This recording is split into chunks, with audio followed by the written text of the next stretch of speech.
Sejam muito bem-vindos! Estamos aqui mais um dia para tirar suas dúvidas sobre macramê. O que a gente faz quando o cliente pede para separar o produto e enrola para pegar ou pagar? Então, duas coisas aí, tá? Com o tempo, para quem não sabe, eu faço e vendo macramê há 4 anos e meio, né? E com o tempo, logo no começo, na verdade, eu tive um problema bem parecido. E aí, a partir de então, desde que eu tive esse problema, eu nunca mais fiz encomendas. É porque eu tô falando da encomenda, tá? Eu já falo sobre o pronta entrega. Eu nunca mais fiz encomendas sem pegar no mínimo 30% do pagamento para fazê-las. Mesmo que seja um projeto pequeno ou que seja um projeto grande, tá?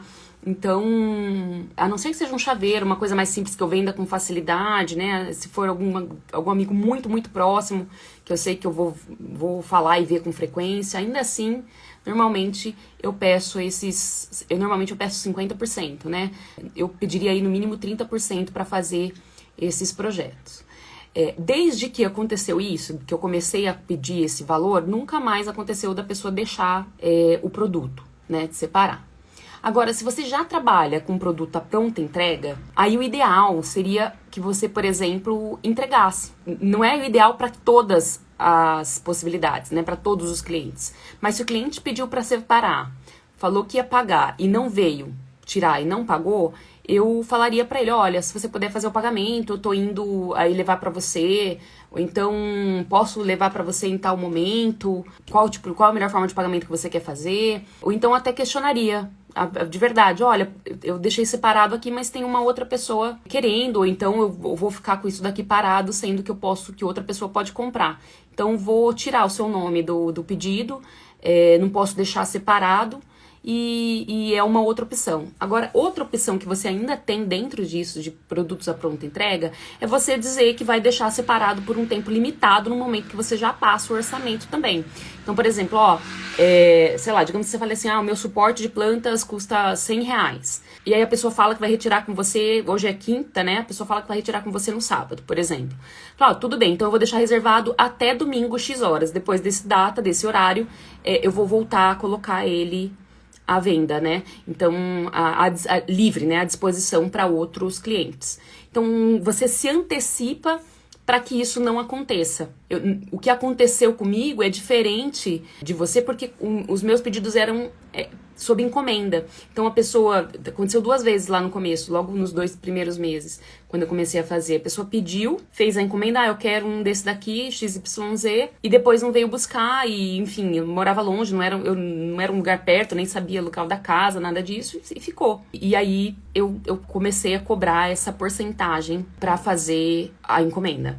O que dá para fazer com cordão de algodão de 2 milímetros? Dá para você fazer suporte de plantas mini até 60 centímetros, por exemplo. Dá para fazer tranquilamente. Dá para você fazer colares, dá para você fazer chaveiros, dá para você fazer tiara, dá para fazer... Nossa, gente, tem tanta coisa que dá para fazer. Você sabe onde vende mini vasos? Quero fazer um brinco de hanger. Eu nunca achei tão pequenininho assim. Nunca achei pequenininho desse jeitinho assim.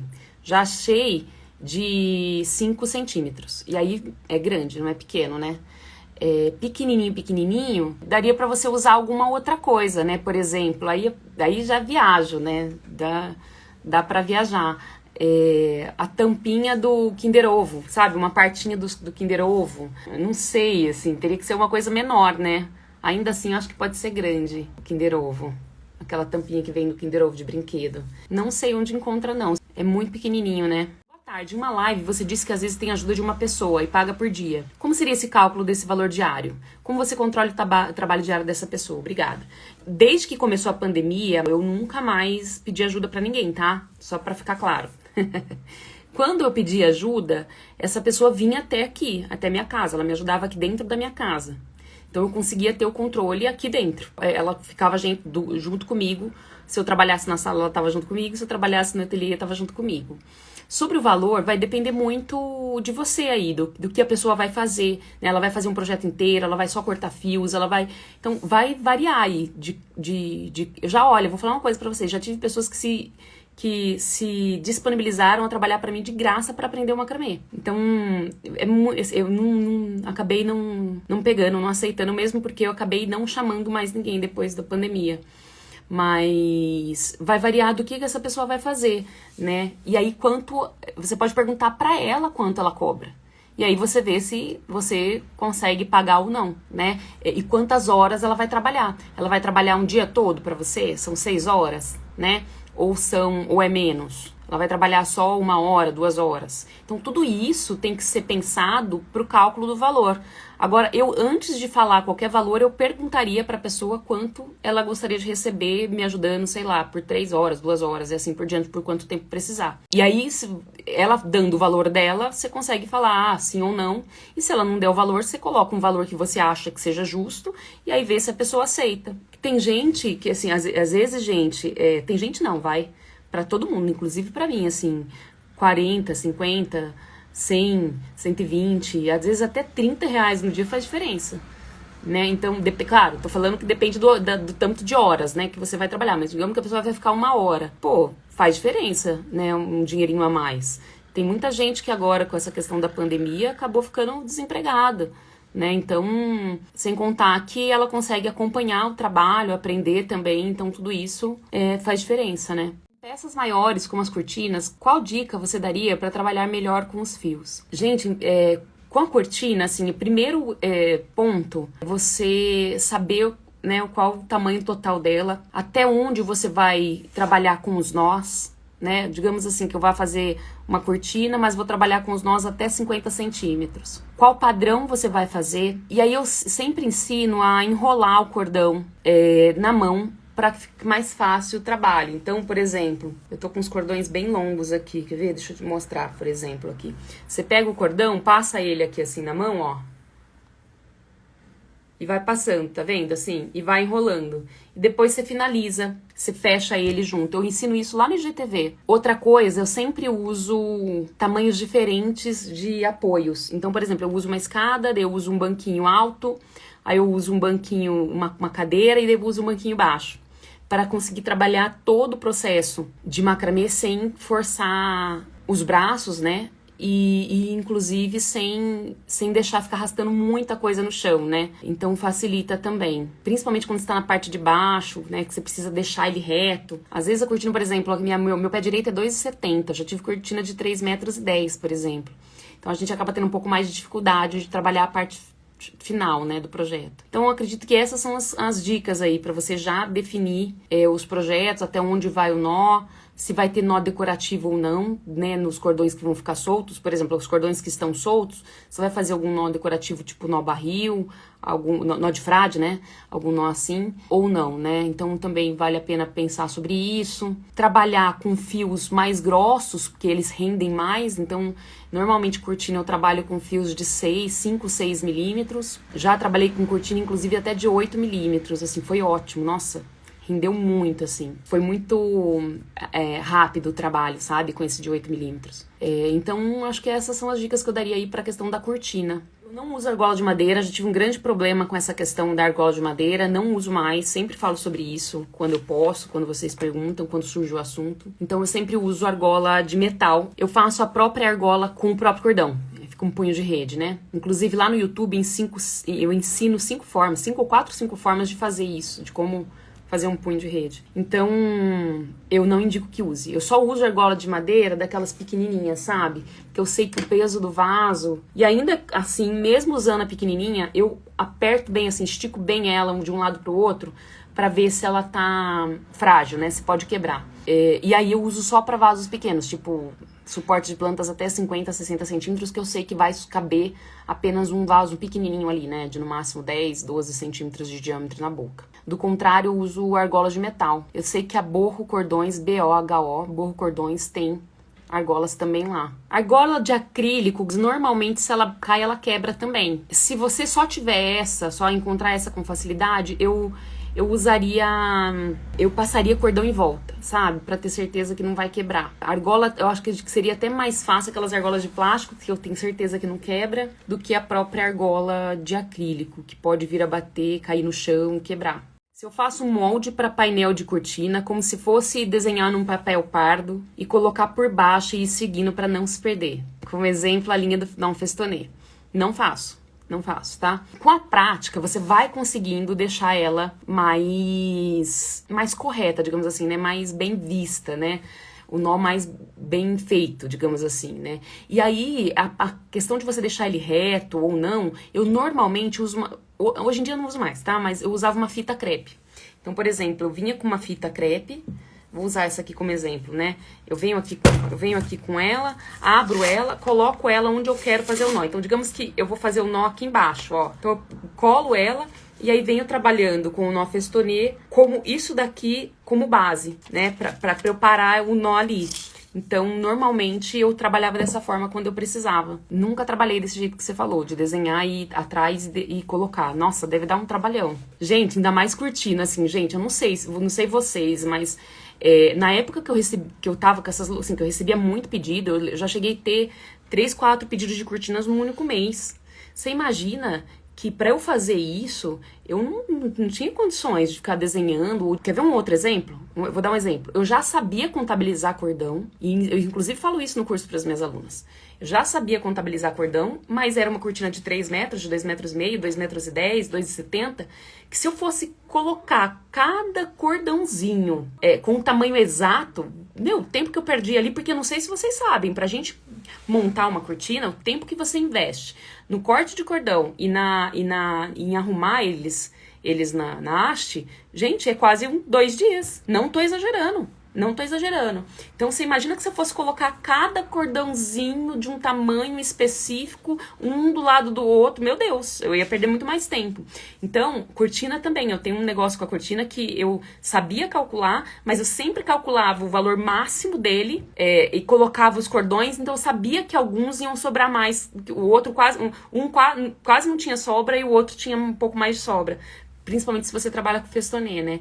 Então, é muito trabalhoso, cara. Assim, eu, pelo menos, a fita era algo que salvava. Outra coisa que dá pra você usar é régua, né? Se você tiver como prender um cordão no outro, usar a régua e usar ela como base. Agora, a fita, gente, funciona muito bem, tá? Muito bem. Vai nessa que eu acredito que você vai conseguir aí, vai dar certo. Depois você me conta, se você fizer. A alça de cortina. Eu normalmente trabalho com um encaixe direto na haste, tá? Agora, se você quiser fazer a argola para colocar, eu trabalharia com argola em algum tipo de nó, e aí vou mostrar pra você, traria assim, ó, vamos ver. Eu faria alguma coisa assim, ó, tá vendo? Passo o cordão com um nozinho, atrás, na frente, e adicionaria os cordões aqui, ó. E aí começaria a trabalhar com ele. Eu faria dessa forma. Mas normalmente eu faço direto na haste. Na hora que a cliente tira, já vira uma argola. Né? Se você tiver um nó logo abaixo da haste, ou nó duplo, ou nó festonê, logo abaixo da haste, bem encostado na haste, bem firme, bem forte, a hora que o cliente tira isso da haste, ele já vira uma argola. E aí o cliente só volta com a argola. Uso alguma coisa para padronizar as medidas, um esquadro ou uma régua. Não uso régua nem esquadro, eu uso a fita métrica. Inclusive, eu já mostrei isso lá no feed. Eu pego a fita, vou assim, ó, por exemplo, 30 centímetros, faço nó.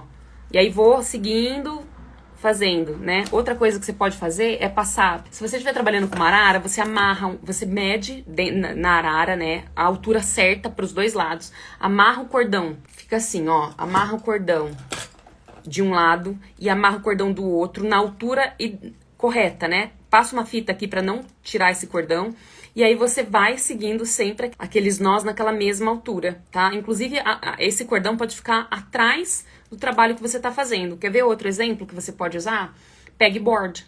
Sabe pegboard, aqueles quadros furadinhos, sabe? Você pode também usar o quadro furadinho como apoio. Você coloca os ganchos ali e trabalha o próprio furinho como base para você manter reto. É raro eu usar régua, porque normalmente, gente, vou te falar por que eu não uso a régua. Porque raramente o espaço que eu preciso entre os nós é do tamanho da régua. Eu já usei madeira. Já usei, agora que você falou, eu lembrei disso. Já usei haste, sabe? Não bambu, porque o bambu ele é mais grosso de um lado, menor do outro, mas haste mesmo. Então, eu faço um nozinho lá, coloco a haste aqui e faço um nozinho aqui e vou trabalhando com o nó também para usar a haste como espaço, né? Como já fiz isso também. Nossa, já dei um monte de dica em relação a essa questão dos espaços aí, mas é raramente, eu não, assim, vou falar muito sincera, eu nunca usei a régua, porque a régua sempre que eu achava que dava pra usar, a medida não era do tamanho que eu queria pra ele, né? Eu sempre achava que a medida ou era maior ou era menor do que eu precisava, então eu acabei nunca usando. A gente tem que pensar no seguinte, tá? Eu não sei, Priscila, trabalho com macramê na prática há 4 anos e meio. E quando eu falo pra vocês que eu trabalho com macramê na prática, gente, eu já tive mais de 60 dias de espera de pedido. E por que eu tô falando isso? Porque eu sei o que é estar no campo de batalha, eu sei o que é você precisar entregar uma encomenda, ter prazo, ter alguém na fila de espera esperando outro projeto, eu sei o que é. Então, quando alguém fala, a gente tem que pensar em todos os aspectos do nosso projeto, do nosso trabalho. O que eu falo pode não servir para você. Com certeza pode não servir para você, né? Você pode levar em consideração? Pode. Mas você precisa também ter um bom senso de falar, peraí, isso aqui serve para mim? Eu vou testar. Se não der, não deu. Se der, ótimo. Né? Porque a pessoa que fala, que ela desenha, por exemplo, para fazer uma cortina, provavelmente ela tem um tempo maior para conseguir fazer essa cortina.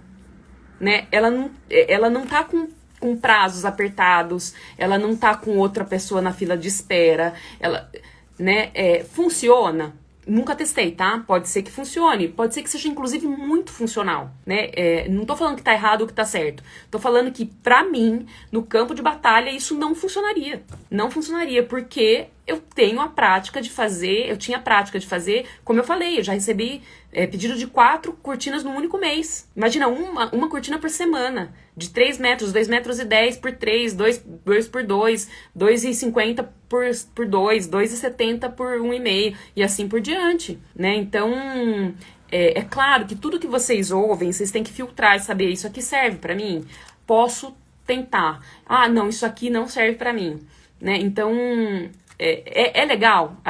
Por exemplo, eu sou a pessoa que bato no peito pra falar pra vocês que tem que saber contabilizar cordão. Que quanto menos cordão você tiver sobra, muito melhor. Porque qualquer sobra que você tiver é dinheiro que você tá jogando fora, tá ali parado. Eu bato no peito. Mas eu acabei de dizer que numa cortina que eu tenho que colocar 110, 120 cordões numa haste, que eu não tenho condições de, às vezes até mais, né? 300 cordões numa haste, que eu não tenho condições de ficar medindo cordãozinho por cordãozinho, um por um. Isso só funciona num painel, por exemplo. Isso não funciona. Funciona para cortina? É claro que funciona.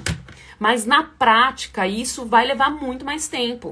Né? Então, quando eu falo para vocês as coisas que eu falo, é porque de fato eu vivi aquilo, gente. Eu não tô aqui ensinando macramê sem ter vivido, né? Sem ter nunca ter vendido, sem nunca ter praticado tudo que eu falo, né? Eu pratico aquilo que eu faço, e quando não faço eu falo pra vocês, nunca fiz, que foi o caso que aconteceu agora, eu nunca fiz isso. E pra mim isso não serviria, né? Se eu tivesse dentro desse processo da loucura do trabalho do dia a dia. E outra, eu tinha um outro emprego, tá? Tô falando pra vocês que eu já tive pedido de 4 cortinas num único mês com outro emprego. Então eu trabalhava durante o dia, detalhe, de manhã eu ficava com o Júlio, à tarde eu trabalhava para outro emprego e à noite eu fazia o macramê. Como é que eu vou fazer desenho por desenho e seguir o desenho, né? Então, pra mim, isso não funcionaria. Pode ser que pra você funcione, né? Então, é isso que a gente precisa prestar atenção toda vez que a gente... Eu falo isso pra vocês, falo isso muito pros meus alunos, inclusive dentro do curso. Não acreditem em mim, testem. E se testarem, provavelmente vocês vão achar uma forma melhor pra vocês de fazerem. Às vezes, o que é a minha verdade não é a sua, né? Então, o que deu certo, às vezes, pra mim, pode funcionar de uma outra forma pra você. É claro que quando a gente tem alguém que já percorreu aquele caminho e já caminhou por aquele espaço, se a gente seguir esses conselhos, a gente vai chegar mais rápido, né? Agora, de que forma que isso funciona ou não pra mim? Então, tudo isso tem que ser pesado também. Sobre metragem de fios, primeira coisa que você tem que fazer, não adianta você me perguntar quanto você usa numa cortina de 2 metros por 2. Vai depender de um monte de questões. Primeira delas, qual é o tamanho final da cortina? É 2 por 2. Qual é o cordão que você vai usar? Qual milímetro ele tem? qual tipo de nó que você vai fazer, qual tipo de padrão que você vai trabalhar, até onde esses nós vão, vai ter algum nó de decorativo na continuidade dos cordões ou não, qual é a força que você usa no nó. Então tudo isso são variáveis que podem vir atrapalhar a medida do cordão. Eu posso falar para você, usa 10 metros e sobrar um monte ou faltar um monte. É por isso que quando alguém fala para vocês assim, faz a medida do tamanho final do projeto vezes 6, vezes 3, vezes 10. Não funciona. Por quê? Porque cada um vai ter uma forma de trabalhar. Ou vai sobrar demais ou vai faltar cordão. Então, qual que é o primeiro passo? Primeiro passo, você, primeiro, saber o tamanho final do projeto, saber quais nós você vai usar nele, saber qual cordão você vai usar nele. E aí, com todas as informações que eu te disse anteriormente, fazer amostras de cordões, né, de nós com esses cordões. E aí, com essas amostras, anotando todos os detalhes sobre essas amostras, quantidade de cordão que você usou, quanto sobrou, qual é o tamanho final do nó, etc., você consegue ter uma estimativa de quantidade de cordão. Ao longo do tempo, essa estimativa fica real para você que está praticando isso diariamente. Eu ensino tudo isso detalhadamente no livro que eu escrevi. É um e-book chamado Macramê Sem Segredos. Ele está disponível sem custo também no link da minha bio. Então, embaixo da minha foto do perfil tem um link azul, lá tem um link que você vai ter acesso ao livro, e aí você vai poder baixá-lo e ler, e aí ter todas as informações que você precisa sobre essa questão. Eu faço amostras até hoje para calcular as medidas ou práticas que já me permite, ou a prática já me permite ter essa noção. Depende, tá? Se for um nó que eu nunca usei, que assim, que eu já usei, mas não usei um cordão de nós, eu faço amostra. Então, se for um nó novo, eu faço amostra. Se for um nó que eu já usei com frequência, eu já tenho as amostras prontas e tudo anotado. Então, eu não tenho a necessidade de ficar fazendo várias amostras, né, já com esses. Outra coisa que eu faço, uma nova amostra, quando eu tô usando um cordão que eu nunca usei, eu faço amostra.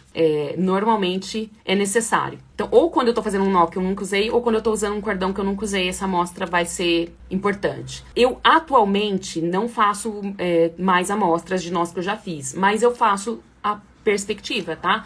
Do trabalho. Eu sempre faço a estimativa do projeto, tá? Até hoje, qualquer projeto que eu vou fazer, de um pequeno a um grande, eu sempre faço a estimativa de quantidade de cordão e normalmente dá em cima. Sim, em cima. Aí eu acho que é a prática, porque é isso também, né? Porque, por exemplo, no meu caso, eu já sei quanto eu uso de cordão para cada nó. Então, se eu falar para você, por isso que normalmente nos meus projetos que eu ensino, pode ser que sobre cordão no seu projeto, pode ser que ainda fique muito apertadinho, né? Que falte alguma coisa assim. Porque eu normalmente deixo uma sobra, porque o seu nó pode ser diferente do meu, né? Então, por isso que é importante a gente marcar todas as informações de projetos que a gente faz, independente se a gente tá copiando ou não, né? Porque isso vai fazer diferença no final do seu projeto. E aí, uma vez que você já fez, que você já anotou, é um tempo que você não vai mais perder. Para deixar a pena no formato certinho, sem cair, passa algum produto? Passa. Tem algumas coisas que você precisa levar em consideração aí, né? Então, desfiar o cordão. Eu gosto de trabalhar com cordões grossos, para ela ficar bem vistosa, assim, né? Pra ela não ficar fininha. Eu, particularmente, gosto de trabalhar com cordões mais grossos, ou então colocar uma quantidade a mais de cordões para fazer essas penas, essas folhas. Depois disso, você pode ter um molde para fazer o corte. Depois você pode passar spray de cabelo extra forte. Se ainda não ficar duro o suficiente para você, você pode colocar um tecido atrás dessa folha. Pode ser um feltro, pode ser uma entretela autocolante, pode ser um cordão de algodão, pode ser o que você achar melhor para você, dentro das suas necessidades, dos seus testes. Ainda, se não ficar duro como você gostaria, a outra possibilidade é você engomar, tá? Mas eu diria para que você testasse todas essas possibilidades, não necessariamente todas, mas testasse para você ver o que funciona ou não para você. Você usa o carretel de plástico que sobra quando termina os cordões para alguma coisa? Não uso. Não uso, eu reciclo, tá? Tem um local aqui em Campinas que recicla. E aí eu peço para reciclar. Junto um monte e levo. Acho que seria legal, né? As fábricas pegarem de volta isso. Dica para embalar a folha. Você vai pegar uma caixa e vai abrir ela. Abrir mesmo. Abrir vai abrir a parte de cima e abrir a parte de baixo. E ela vai ficar assim, você vai fazer assim com ela, ó, ela vai ficar reta, né? Sabe quando você amassa para guardar? É a mesma coisa. Aí você coloca a pena ali dentro e envia. embrulha, claro, né? Não vai colocar de qualquer jeito.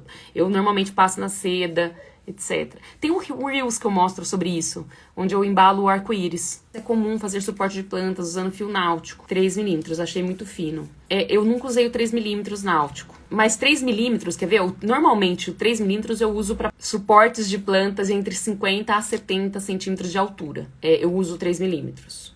O 4 milímetros eu uso para fazer suportes maiores, de 90, 80, 1 metro de altura. Minha macramê tem emenda no rolo? Gente, todas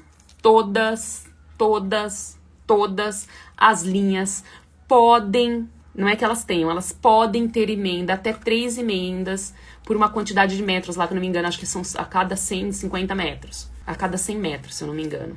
Posso estar enganada, porque eu não me recordo mais, faz tempo que eu não vejo sobre esse assunto. Todas, se eu não me engano, é a cada 50 ou 100 metros. Todos os rolos podem ter, por lei, emendas, até 3 emendas por uma quantidade exata lá de metros, que eu não tô me lembrando agora qual é. Qual o melhor cordão para painel de franja? Eu gosto muito do duplo, ou de barbante, que desfia com facilidade, sabe? Gosto mais dos cordões que desfiam com facilidade, porque ele é menos trabalhoso e fica bem vistoso, fica bonito. Qual o melhor fio para chaveiro?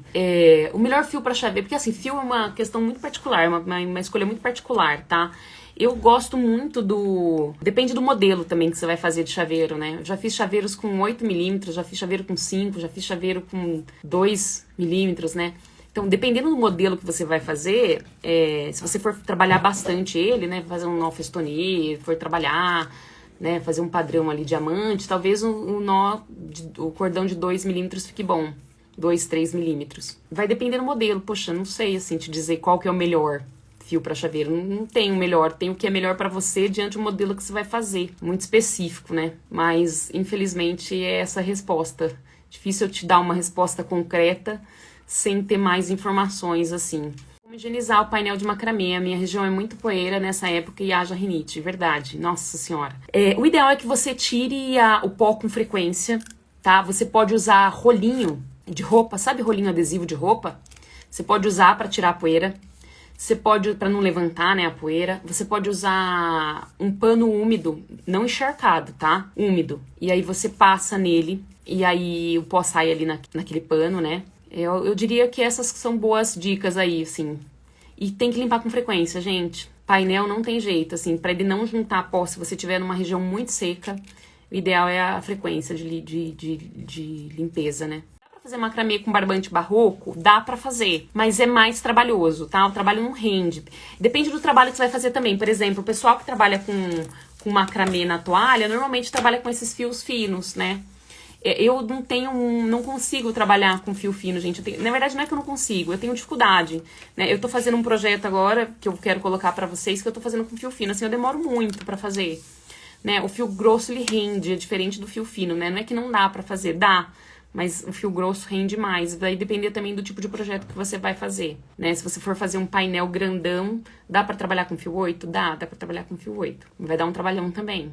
Ele fica mais trabalhoso, né? Todo trabalho em macramê, que é com cordões finos, ele é mais trabalhoso. O painel pode encolher, se molhar, qualquer produto, dependendo do tipo de cordão que você tá usando, pode encolher, se molhar. Não é qualquer um. Vai depender do tipo de cordão que você tá usando, tá? E como que você vai molhar. Se molhar com água quente, então, já era. Vai encolher, com certeza. Principalmente se for um cordão cru. Normalmente, gente, os cordões naturais, eles não passam pela lavagem na fábrica, né? Pra produção deles. Então, eles têm mais facilidade de encolher, né? Isso acontece com todos os cordões? Não. Então, teria que ver qual cordão você está usando e qual é a indicação de lavagem do cordão que você está usando. Essas indicações de lavagem normalmente vêm na embalagem, tá? E aí, se não vier na embalagem, você pode perguntar pro fornecedor, pro próprio fabricante. Fiz um suporte de plantas com cordão de poliéster. Depois de alguns dias, ele alargou os pontos. Então, normalmente, o que acontece? Todo cordão sintético, além de você usar a força nos nós, no último nó do cordão, digamos que você está fazendo um cordão de nós duplos, né? Uma sequência de nós duplos. No último nó desse cordão de nós duplos, você tem que dar uma queimada da parte sintética na parte do verso dele, interna dele. Porque daí ele dá uma derretidinha e você vai queimar, se for sintético, você vai queimar com a parte azul do fogo. E essa queimadinha que você dá, ele não deixa com que os fios se soltem. Eles escorregam, tá? O fio náutico, ele é um cordão que ele machuca a mão se você for trabalhar com uma grande quantidade de tempo com ele. E ele, além de você ter que apertar bem o nó, você tem que dar esse acabamento no final, porque senão ele solta. Suporte de vaso de parede, tá? Ou eu faço um triangular com um nó comum. Então, a alça para acabamento de painéis, se for de parede, se for de qualquer tipo de painel, tá? Painel de suporte, enfim, suporte de parede ou painel de parede. Eu sempre faço triangular com um nó comum. Na verdade, eu faço 2 nós comuns do lado esquerdo e 2 nós comuns do lado direito. Aperto bem esses nós e corto e passo a cola de acabamento, né? Ele vai escorregar. Um beijo e até mais!